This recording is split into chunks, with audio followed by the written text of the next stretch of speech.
Summer is such a great season in the Quad Cities, and June kicks it all off. Well, QuadCities.com has an app now, and that's part of the good news that Sean Leary is about to bring to us right now. That's right. You didn't do this app yourself. No, I didn't do it all myself. That's not easy. I had help from elves, Paula. Little app elves. They the came app up elves. and they helped me out. Yeah, it's the QuadCities.com app. You can get it on Android and iPhone.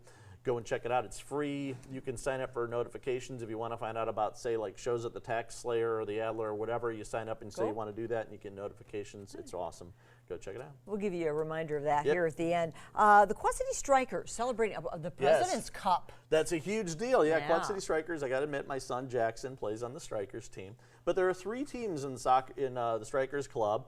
The U13 boys, the U14 boys, which you see there, that's Jackson's team, and also the U16 girls, and they all won the President's Cup. The President's Cup is the top teams in Iowa face off against each other, and the one who wins ends up #1 team in Iowa. They go and represent the state down at Midwest Regionals in St. Louis. So they'll be playing all the top teams from the other states in the Midwest. Congrats, Strikers. And if they win that, then they go on to Nationals, and it's the top teams in the country down at Greensboro, North Carolina. That is very special. Wow. So this one-room schoolhouse that, first of all, is a tourist attraction now, and the great film was made about it too, the Remembering Forest Grove. That's right. I want one more thing about the Strikers. They're doing a GoFundMe to try and raise funds, and you can find the information about that on QuadCities.com. Just wanted to mention that.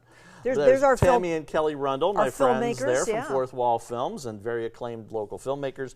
They have a movie, Remembering Forest Grove, which tells the history of education and goes back to the one-room schoolhouses in Iowa, and they've won a top award of excellence from the Iowa Motion Picture Association for that documentary. They sure deserve it. I mean, they're fantastic. They're so talented. They're talented and just a really sweet, loving couple as well. So Bettendorf Middle School students, there are some who have There's some who are good, Paula. Well, I mean, we get so much bad publicity for Bettendorf Middle School, but you know what? There are a lot of great kids there. Of course. And there are a lot of kids doing awesome things. And these kids won the Wayne Cheremy Good Citizen Awards, and it's for exemplary citizenship, being fine, responsible young people in school and out of school to do extracurricular activities as well.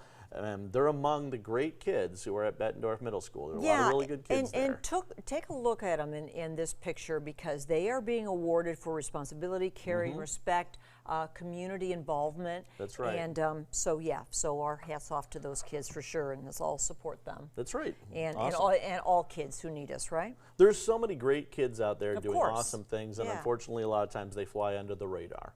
And they don't get the attention they deserve. And I always like to do that on QuadCities.com and get your good news is, you know, highlight those kids who are doing those great things. Downtown Rock Island got a big grant for Holy moly. I guess you would call this, it's a beautification or an edification? Or it's a grant from the Illinois Department of Commerce for I had to write this down, $267,181. And there you see Jack Cullen and Mike Tomes there announcing the award. And that's going to go to helping Arts Alley. They're going to rebuild Arts Alley and help beautify the downtown. They're doing a lot of great things in downtown. It takes a long time to turn things around, but they're going in the right direction. It does take money, and the grant money really does move that along. Does. And one of the things you also mentioned was the Urban Reserve Suite, which is going to be downtown on top of Miss Bramani's. I mean, look at that, you guys. That is really cool. So it's going to be. What do they plan for that space, Sean? They're going to host parties, private events, and things of that nature. But I know that they're also looking at, you know, maybe having jazz musicians out there, and you know, just having get-togethers and things like that. Same thing as you know, there are a couple of downtown Davenport bars that have a rooftop. The rooftop thing is where it's at. Really cool. Yeah. So girls softball and boys baseball. We also have some more sports winners here. They do. Rock Island High School, the boys baseball team and the girls softball team, both won regionals, and they are going on to sectionals next. So fantastic job again. Young people in the area doing awesome things, working hard, because it takes a lot of hard work. These kids practice, they devote a lot of their time and their energy to their athletic pursuits, and they're fantastic kids, and they deserve that recognition. The Illinois Quad Cities made a list recently of among the best places to live in the country. And where did we hit on that list, We are at number 53 okay. Among the top 200, and we're second in Illinois behind Peoria, which is at number 50.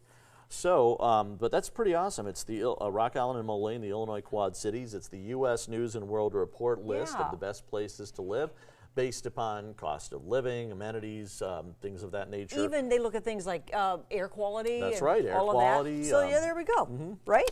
Now, how about, well, what do you think of that? You've been here a long time now. I love the Quad Cities, honestly. And again, you didn't grow up here. No, I grew up in Chicago. My dad lives in New York, and I spent a lot of time in Southern California.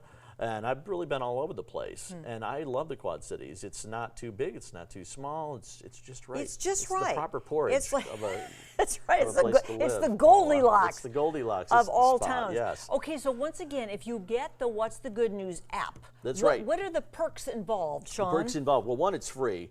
And it's for Android and for iPhone. So you just go to your app store and you look for quadcities.com. You get the quadcities.com mobile app. You get all our content for free. You can also get our business directory for free. If you're looking for, where do I go to get, Thai food or whatever, you can find it on there.